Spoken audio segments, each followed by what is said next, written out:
What's up, everybody? Welcome to the 4040 Vision podcast. I'm your host, Khaled Abdallah, and I'm joined today by a special guest, Robert Forto. How's it going, Robert? Good. How are you today? I'm doing well.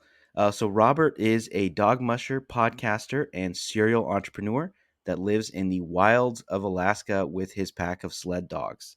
I probably should have led with that because that's very interesting. So let's jump right in. I mean, I want to talk to you about your life as a dog musher and all that. I know it's an incredible sport up there in Alaska and Canada and that area of the world. So how does one get into dog sledding? You mentioned there was some confusion before the call. I thought you grew up in Alaska, but apparently you didn't. So how does someone that grew up outside of that area get into dog sledding? Interesting story. I was attending school at Portland State University in the early 90s. I thought I was going to be in a band and be the next Nirvana or Alice in Chains or something like that. So I was living the college life, if you will. And unfortunately, my grandfather passed away. And he left me a little cabin up in northern Minnesota. This is Wow. back in 1994 or so. So I pretty much packed up a U-Haul and moved east, I guess it was, from Portland. And it was a beautiful property. I didn't know anything at that time about dog mushing or really anything outside of just pet dogs.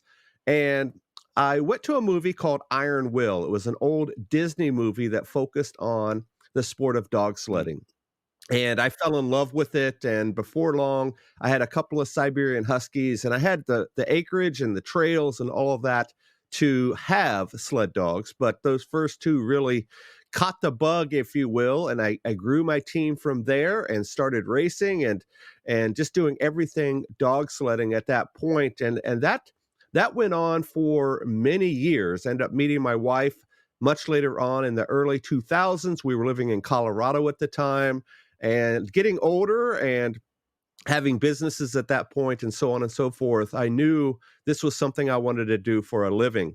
So fast forward about 10 years or so past then.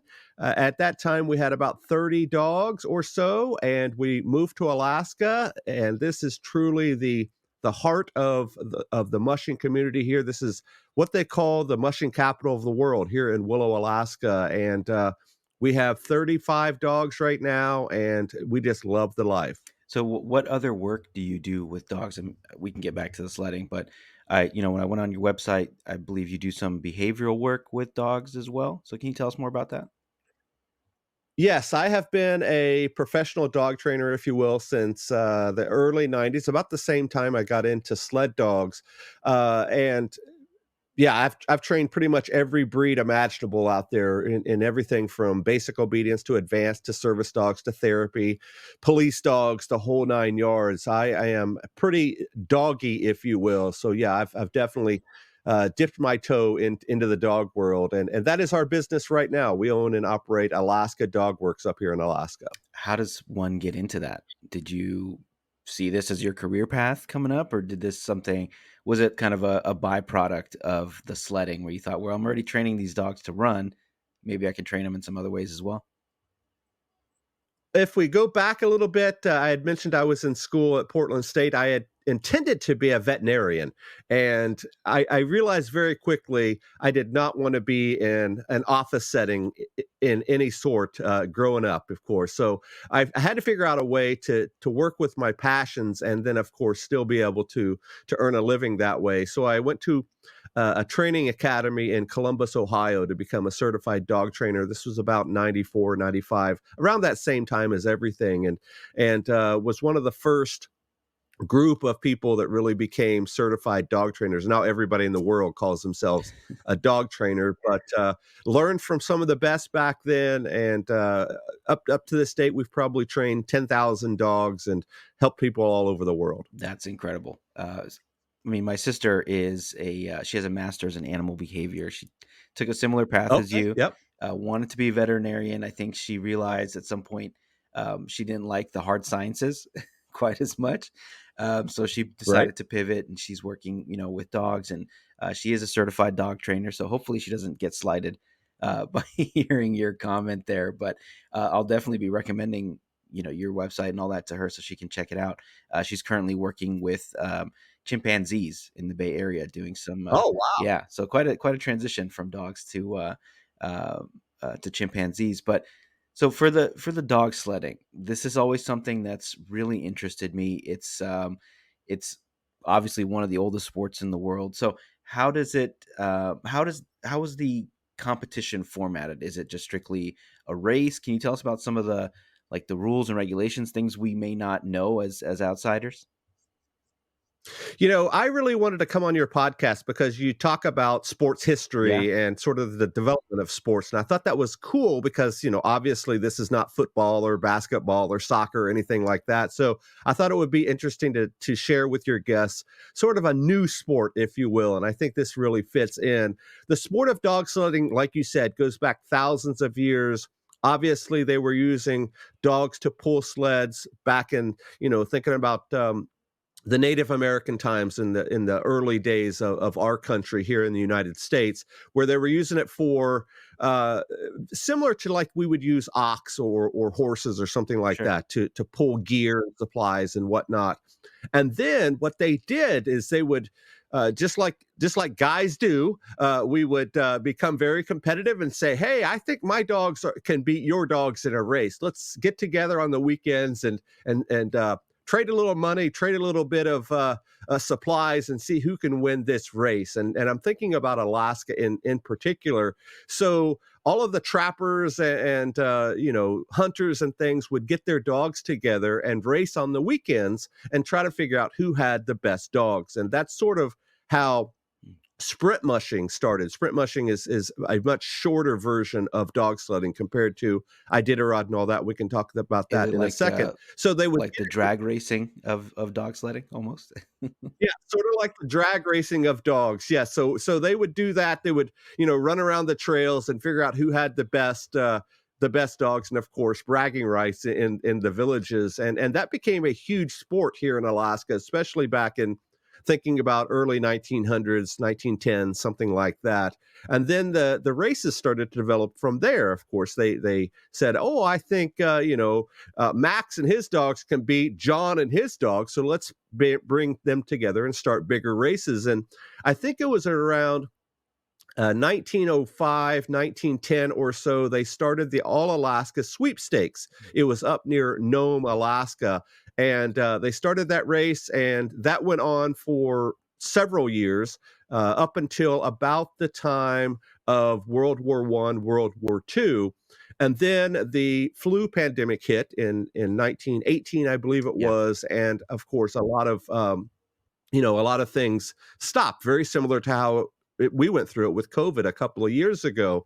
And then in 1925, they had a diphtheria outbreak in Nome, Alaska, and they had to figure out how can we get medicine from Anchorage, Alaska, pretty close to where I'm living, up to a very remote Nome, Alaska. And they figured out they can't use railroad, they Mhm. can't use boats because it was January, so everything was frozen in. So they figured out let's do it as a dog sled relay.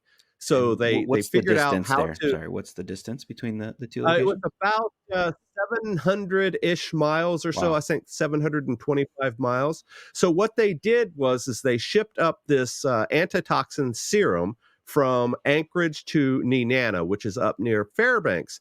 And they started a true relay. So they started teams from Nome and teams from Nenana. And the goal was to meet them in the middle and hand off this medicine to help these sick kids up in Nome. And they eventually finished that relay, and the story became national, international news at that point, and that's the story of Balto and Togo. So a lot of people are very familiar with Balto from the Yeah, Disney yeah. cartoons back in the day, and then Togo came out a few years later with a much newer version of the story, and that became what is known now today as the Serum Run, and that Mm. is that run from Nenana near Fairbanks up to Nome to save those sick kids. And then fast forward about 50 years ish or so, And to pay homage to that life-saving relay, they started the Iditarod, which is a 1,000-mile race from Wow. Anchorage to Nome. It's held every March, and you literally start at the beginning of March and you work your way across Alaska in some of the most grueling conditions imaginable, and that has become what is known as the Iditarod. And that is sort of our pinnacle of the sport. That's sort of our Super Bowl, if Mhm. you will.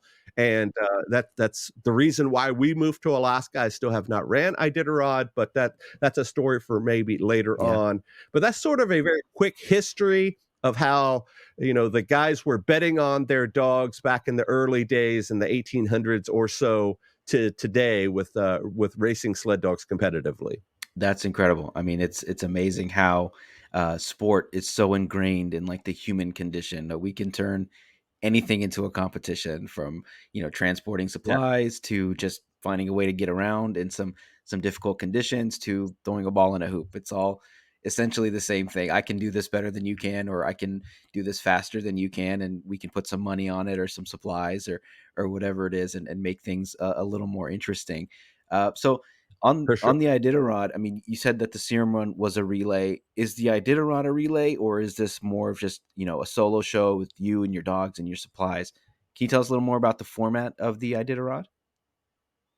Yeah, the Iditarod currently is not a relay. It is a one man, one woman uh, endeavor with your dogs. You can have up to 16 dogs on your team at any given point, and you're out there embracing the elements in some of the toughest conditions, as I said.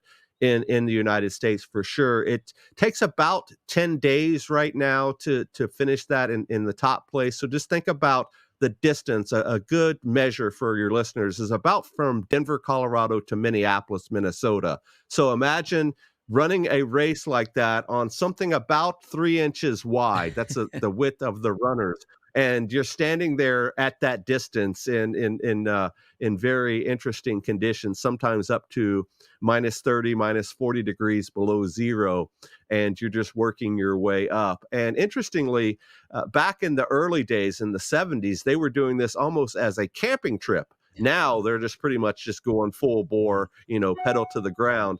And they would do it in about 2.5, 3 weeks. So it'd take a heck of a lot longer back in the early 70s compared to today. But now the dogs are much faster, the gear is much better.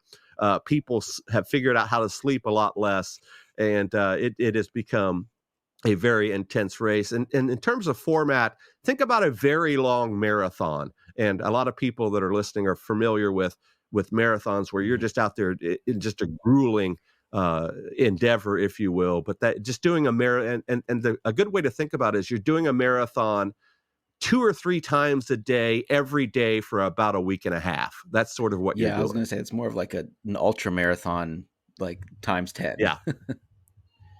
Yep. Exactly. Okay, and as far as the one thing that got me thinking about is how do they? I mean, I'm assuming now they have GPS and things like that to make sure that to keep track of folks and make sure they're not cheating or doing anything uh, against the rules. But in the early days, are there any stories of folks trying to cheat the system in one way or another, or find some underhanded way to get an advantage? Well, there's always been that at every sport. There's been a way to figure out, can I do this a little bit faster or a little bit differently, and still win the race without getting caught? And thankfully, in the Iditarod, they've been pretty strict from the early days about keeping competition relatively flat, meaning everybody is sort of on that same terms. And there's been experiences where they've had struggles. One in particular is you're not allowed to stay in people's homes when you're in the villages. So you're pulling in and parking your dog team and hanging out at the cabin down the road. You have not been allowed to do that for many years because that's seen as an unfair advantage, because you can rest up, you can do what have a good meal, whatever. A lot of people think, oh man, you're out in the middle of nowhere. How is that an advantage? Well, it's easy to think, if I know the person that owns that cabin Hmm. and you don't, you're going to be out there in the elements, and I'm going to be kicking back with the wood stove. So that is a little bit of an advantage there. There has been speculation about 5 or 6 years ago that one of the top mushers was using what we would think of in human sports as like performance enhancing drugs. Yeah. That was sort of a big struggle back then. He was eventually found not guilty, if you will. I mean, he wasn't suspended or anything like that, but there has been at least one incident of that. But otherwise, it's pretty tough to cheat when you're in the middle of nowhere. They do use trackers similar to GPS, as you mentioned, on all the teams, and the trail is pretty well marked in terms of, if you can think about just how the layout is. So there hasn't been a lot of cheating, which is a good thing. So, what does a performance enhancing substance look like for a dog? What is that? Very similar to what we would use. So thinking about if we would use something like growth hormone or testosterone or something like that, there's a whole list of banned substances for the dogs as well, because they take a lot of the same medicines that we do. That's why a lot of research, and I'm sure your sister would be very familiar with this, there's been a lot of research on dogs for people medicine because of that, with antibiotics and so on and so forth. But very similar things, but also on the recovery side. So all of the substances that we would use to recover, whether it be painkillers Hmm. or anti-inflammatories and that sort of thing, the same type of drugs are banned in our sport as well. So the dogs, and I assume the musher are drug tested before and after the event, like the Tour de France or something like that as well. Very similar. There has been occasions, and just recently they have allowed cannabis use. Of course, now cannabis is pretty much legal everywhere, so they have allowed that. For many years, that was banned, a banned substance for the human side. There has been at least one occasion where one of the dog mushers has been accused of. I don't think they were found guilty or suspended of, for using methamphetamines or speed of some type, not the hardcore street kind, but you know what I'm Hmm. saying. So there has been that, because one of our biggest struggles, and you could think about why somebody would want to use a substance like that. One of the biggest struggles is sleep deprivation. Mm. And when you're going for a week or so in the middle of nowhere, and it's a 24-hour cycle, as you mentioned, an ultra marathon is a good way to look at it. A lot of the top runners don't sleep, so they have to figure out how to keep themselves upright, if you will. And so they have figured out ways to deal with sleep deprivation, because that, on the human side, is the biggest struggle. Because when we stop to rest, we're not resting, the dogs are resting, but that's when our job really starts, because it's our job as a dog musher or a dog driver to make sure that we're taking care of our team. So they're doing all of the work on the trail, Hmm. and then of course we're doing all of the work in the checkpoint, or when we stop for the night. Of course, we're feeding and caring for the dog. So our part of the team really happens when the dogs are resting. Yeah, that's incredibly interesting. I didn't think about it like that, but it makes sense that they're doing the work, pulling the sled, and then once you camp or stop, you're the one that's going to be preparing their meals and checking for injuries and things like that, and of course checking the equipment Right. and making sure it's still good to go. And on the equipment side, that's something that's really interested me as well. Is how has the equipment, whether it's the sled or the things that you're bringing along to make the trip easier, how has that evolved in the time that since the Iditarod started till today? Oh, it's like night and day. And if thinking about any other sport, if you think about mountain bike racing back in the day, they were using uh, really heavy piece of junk, if you will, mountain bikes back in the day. And that's sort of where we started with dog mushing. We were using handmade sleds made out of wood and sinew and that sort of stuff. And now we have some really extreme race car type sleds where we're using carbon fiber and all sorts of stuff like that. So the equipment has really evolved over the years. So now we're pulling probably 50 pounds of gear, compared to back in the day. It was just a sludge fest where we may have 150, 200 pounds of gear. So it's made the sport a lot faster in that since. But I think the biggest change is the dogs. Back then, Mhm. we were using sort of that prototypical husky looking dog. When you think about stories like Balto or Togo, that what everybody thinks of as a sled dog, that pointy eared wolf looking dog, that was sort of that popular looking dog back in the early days of Iditarod. Now they're a much sleeker, much different looking dog, more short haired, more lean, more athletic, if you will. They're no longer the fat guy running down the trail in the marathon. Now they are the typical, like a Lance Armstrong looking type guy, where they're just sleek and all muscle and ready to go. And of course, those advancements, not only in gear and dogs, have played a huge part in the speed of our sport. That's why we went from 2.5 weeks back in those days to about a week and a half today. And it's just those changes in everything and how it's evolved. Yeah, and what kind of breeding process goes into into having these dogs? Is it like the Kentucky Derby type racing where it's like you're betting on genetics, and is there kind of a trade in these dogs of their genetic material, things like that? I'm really curious about how that whole process works out. Yeah, it's very similar to horse racing. The lineage, if you will, or the lines of the dogs are very very closely held amongst the top mushers, and it's very common to have the same sire, the male dog, be the male for a bunch of other dogs as well, and the same with females. So it's very similar to that in effect, and dogs can become very expensive. I just Yeah, purchased that a was my dog next question. last week. Yeah. It was a relatively inexpensive dog. It was a 6-year-old. I paid $1,000 for her, but I have dogs in my kennel that I've paid $5,000 for those genes or those traits, if you will. And it just sort of builds from there. All of my dogs currently are from one or two lines of dogs, so they go back to one kennel. A lady by the name of Brenda Mackey, and for folks that are familiar with our sport, her uncle Lance Mackey is sort of our Lance Armstrong of dog mushing. He won the Iditarod 4 times in a row, as well as the Yukon Quest, which is our other 1,000-mile race. He won that 4 times in a row as well. And a very similar story to Lance, or excuse me, yeah, his name is Lance, and the other guy's name's Lance as well. Very similar. He passed away from cancer just Oh, about a year and a half ago. So he is sort of the beacon of our sport, if you will. And that's where a lot of my dogs come from that same line. So yeah, it's very closely held.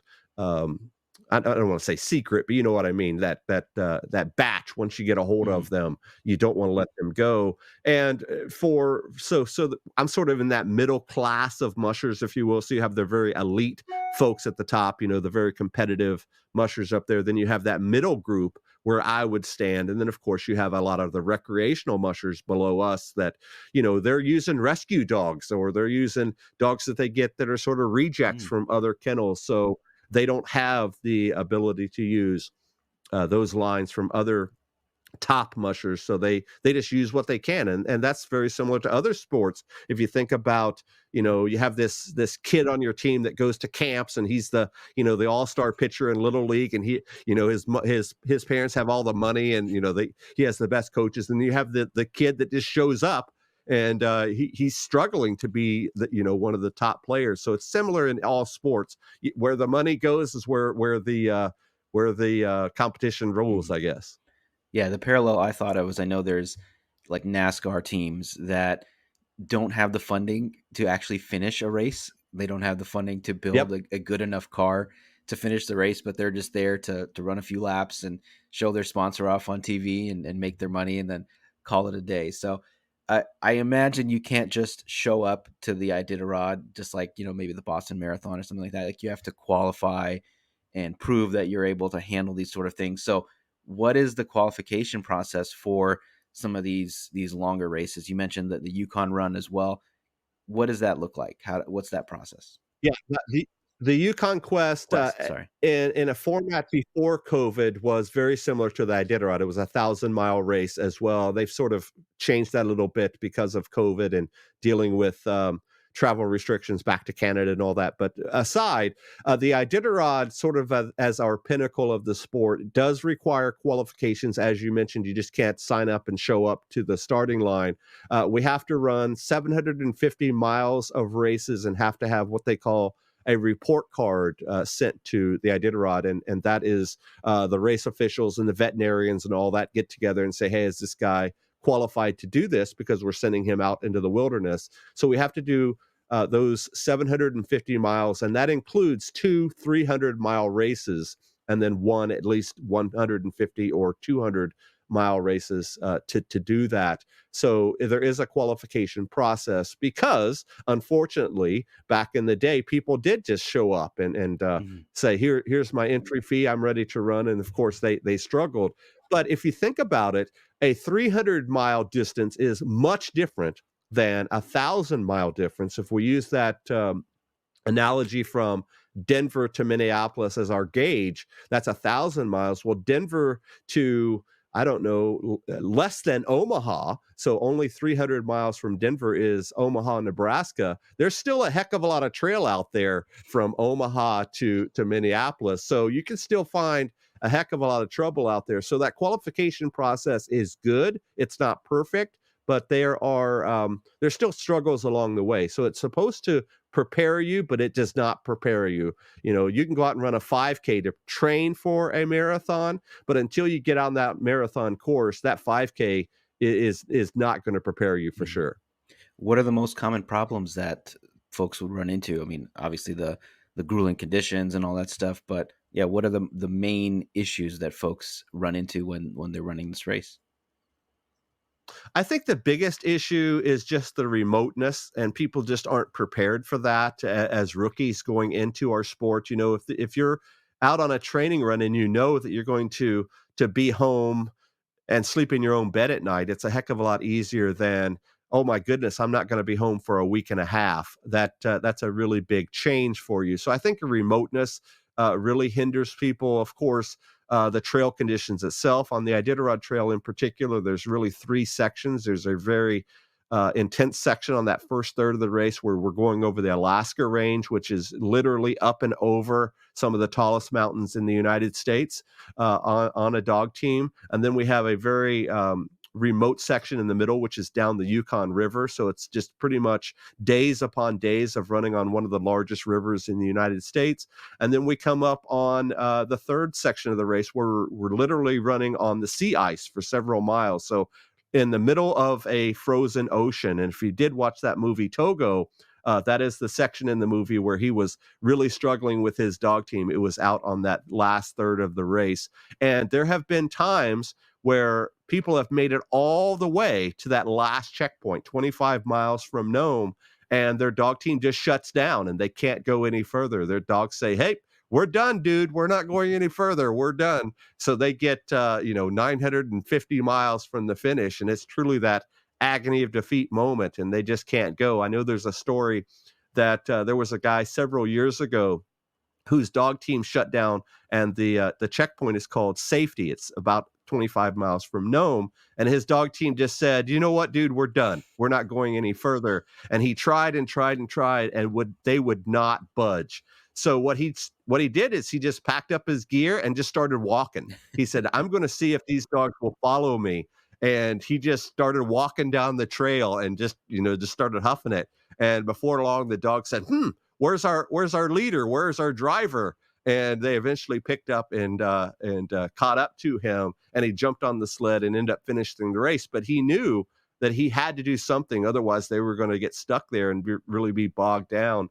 And he ended up finishing the race. But yeah, it's the dogs that are making the decisions. It's not the person or the musher. So if the dogs don't want to run, they're not going to run. That's such a fascinating aspect of it that, you know, obviously you're relying on the dogs to get through the race and they are the athletes in this regard. I mean, how much of the preparation is working on the psychology, I guess you could say, or the mind state of the dogs versus, the equipment and all that? Because obviously you could have the best equipment in the world, but if your dogs don't want to run, it's kind of worthless. So how much of the preparation is just making sure that not only are you prepared, but your dogs are prepared. And how does that work? I think that that's the most important aspect of it. If you do not have that bond with your dogs, you're not going to go anywhere, and that's true training in any sport. If you don't have a very good support system, and in our case, we're sort of the pit boss. You talked about NASCAR. Hmm. We're sort of the pit boss, or the crew that makes the engine go. If we don't have that bond with our dogs or that relationship with our dogs, as I said, if they don't want to go, they're not going to go. So we spend a lot of time with our dogs on and off the trail. Just as soon as I get off of this recording, I'll be down in the kennel most of the day dealing with not only the chores but also that relationship that I have with them, and they know what's up. They know that I am the guy, if you will, and they know that they're just as much a part of the team as I am. So yeah, that psychological or that bond part of the team is huge. And how do you build that bond? Is it as simple as just having a good relationship with the dogs? How do you, I mean, I'm sure by now there's a lot of instinct in these types of dogs that they're bred for this, literally. But how is that bond built to be able to rely on them for that grueling of a race, even if it's not 1,000 mile race, even if it's a 300 mile race? How is that bond built? It's very similar to the same relationship you would have with your pet dog. If your dog is hanging out with you when you're watching Monday Night Football, and he's laying at your feet, and he may be a golden retriever or a lab or whatever, and you get up to go to the kitchen to get a snack, immediately he'll perk up and say, "Hey, where are you going, bud?" And if he knows what you're doing, he knows your intricacies, your routines, if you will, and he will build on that. And if you just kick back and look at your relationship with your own pet dog and just multiply that by 1,000. That's what we have with our dogs. It's that innate, in tuned sort of relationship that we have. We know what we're going to do well before we do it, and the dogs can read on that. And of course, they do that to their partners, to their teammates. It's that same bond they have with each other, and that's the essence of training for any sport. When you have that bond together, not only the human dog connection, but also that dog to dog connection. They learn the intricacies of their teammates. They know that this dog can run with this dog, or this dog cannot run with that dog, or this dog has this gait, or this dog has this Mm. personality, or this male dog does not get along with other male dogs, so he has to run with a female, and sort of that whole team management part of it. So it's just those times together, those hours upon hours of training on the trails. We typically spend all winter just sort of out there on our trails, just building up that relationship, and that's what training is all about. Yeah, it's incredible how it's just like any other team dynamic. You just have dogs instead of people because you need to manage the personalities, you need to manage the maybe egos, so to speak. If a male Yep. dog's not so comfortable with other male dogs, that's incredible. And you mentioned that you wanted to run the Iditarod at some point. Uh, what do you need to do that? What's holding you back from doing it? Probably two biggest issues are time and money. Time, just being able to take that time off. It's an entire year of just sort of that grueling routine, day in and day out, and being a business owner, it's tough to really be able to step away, because I can't say, "Hey, boss, can I take a month off and do this?" My business would be in shambles if I took a month off. But it's time first, and I think second, it's money. It's very expensive. It costs about $40,000 to run the Iditarod. It has I think, a $3,500 entry fee, and pretty much all it is to enter the race. Everything else is on you. All of the travel and the food and the preparation, and getting there and getting back and all that is still on. So it's about a $40,000 investment, which is quite a bit of money for a lot of people. And more importantly than that, I think it's just I have other things that I still want to do. I teach at the university. I teach dog mushing at two local universities here in Alaska, and of course that happens dead in the middle of winter, because it's the same time when Iditarod's going on. Mhm. So until I am done with that contract, at least in the next couple of years, I want to focus on that. And I'm not old enough yet to say I'm too old. I think the oldest rookie was 72 years old when he Oh started, wow. and I'm 52 right now, so I still have 20 years before I'm the oldest guy to ever start the race. So I think I'm okay. You got plenty of time, and I'm sure the dogs keep you Yeah. young. For the financial aspect, I mean, I assume there are folks who do this, professionally, full time. Do they have sponsorships? What does that look like? Do the sleds look just like a NASCAR kind of car with sponsors all over it? How does all that financial aspect of it work? You hit the nail on the head with NASCAR, and I think a lot of people can relate to that. It's very similar. Those top guys have the big sponsors, and the big sponsors in our sport back in the day were like dog food companies, or I remember back in the day there were people that were sponsored by beer companies and that sort of thing. And then places like Cabela's and Bass Pro and Lowe's, and those are the big name sponsors that get the big name kennels. But the others, it's the mom and pops. It's the local brew pub down the road, or the veterinary office, or a lot of people sponsor their dogs, so they'll put on their website, "Hey, do you want to sponsor Max?" And then they'll raise funds, sort of crowdfunding for sponsors. So if I have that on my sponsorship program, you could sponsor one of my dogs for 50 or $100 or something like that, and just have that sort of micro sponsorships work very well. But most people don't, just like in NASCAR or anything else, most people don't have those big sponsors. They're doing everything hand to mouth, if you will. So they're raising the funds, and friends and family and the whole 9 yards to raise that money. And it's a special thing to have a big sponsor, to be able to do it on your own. It's just, there's just not enough wealth to go around, if you will, to feed Yeah, everybody. and I'm sure you get access to all the top equipment and all that good stuff when you have these Yep. these big sponsors. So it makes sense. Is there Yeah. anything else that you wanted to cover before we wrap up? I think we covered a lot here on the show. I'm game for any other questions you may have. It's a Okay. fascinating sport, as I mentioned.